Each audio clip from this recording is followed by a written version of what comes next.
নির্বাচনে ভোট গণনার সবশেষ পরিস্থিতি জানাতে ময়মনসিংহ থেকে যুক্ত হচ্ছেন সহকর্মী সাজ্জাদ হোসেন।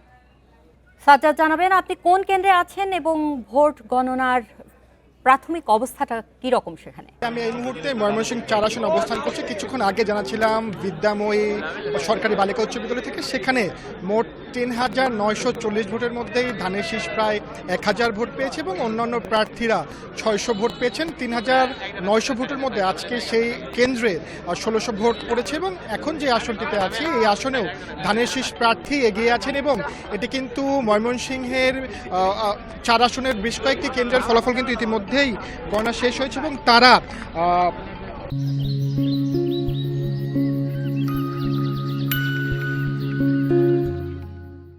ময়মনসিংহের যে কেন্দ্রগুলোর ফলাফল এটি ইতিমধ্যেই বেশ কয়েকটি কেন্দ্রের ফলাফল গণনা শেষ হয়ে গিয়েছে এবং কিছুক্ষণের মধ্যেই ফলাফলটি জেলা প্রশাসকের কার্যালয়ে চলে যাবে এবং সেখান থেকে পরে একটি কেন্দ্রীয় ফলাফল ঘোষণা করা হবে। আজকে মোট যে ময়মনসিংহের যে 11টি আসন আছে সেই আসনগুলোতে কোন প্রার্থী বিজয়ী হয়েছে। এখন যদি একটু আপনি স্ক্রিনে দেখতে পাচ্ছেন, এখানে যারা আছেন তারা ধানের শীষের সমর্থক, তারা ইতিমধ্যেই কেন্দ্রের ফলাফলটি জেনে গেছে, এর জন্যই তারা কিন্তু উচ্ছ্বাস প্রকাশ করছেন।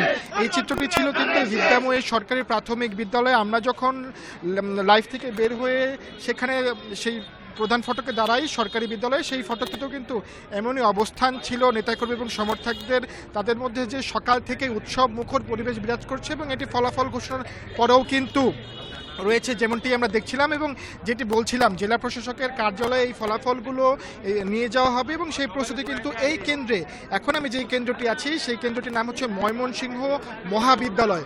এই ময়মনসিংহ মহাবিদ্যালয়ের ফলাফলটি গণনা শেষ এবং ভেতরে ব্যালট বক্স খালি বাক্সগুলো এবং ভেতরে যে ব্যালট পেপারগুলো আছে সেইগুলো সংগ্রহ করে একটি গাড়িতে করে আইন শৃঙ্খলা বাহিনীর কড়া নিরাপত্তায় জেলা প্রশাসকের কার্যালয়ে নিয়ে যাওয়া হবে এবং সেখান থেকে সকল কেন্দ্রের ফলাফলগুলো একসাথে করা হবে।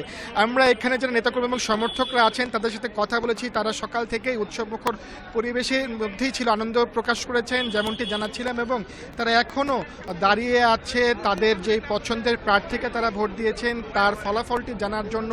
ময়মনসিংহের শুধু যে মহাবিদ্যালয়ের এই মুহূর্তে যে কেন্দ্রে দাঁড়িয়ে আছি এখানে চিত্র না, প্রায় সবগুলো কেন্দ্রের চিত্রই অনেকটাই একই রকম। নেতাকর্মীদের ভিড় কিন্তু লক্ষ্য করা যাচ্ছে এবং তারা অনেক উচ্ছ্বাস প্রকাশ করছেন এবং তাদের প্রার্থীদের অর্থাৎ বিজয় হয়েছে কিনা সেই ফলাফলটি জানার জন্য অধীর আগ্রহে অপেক্ষা করছে।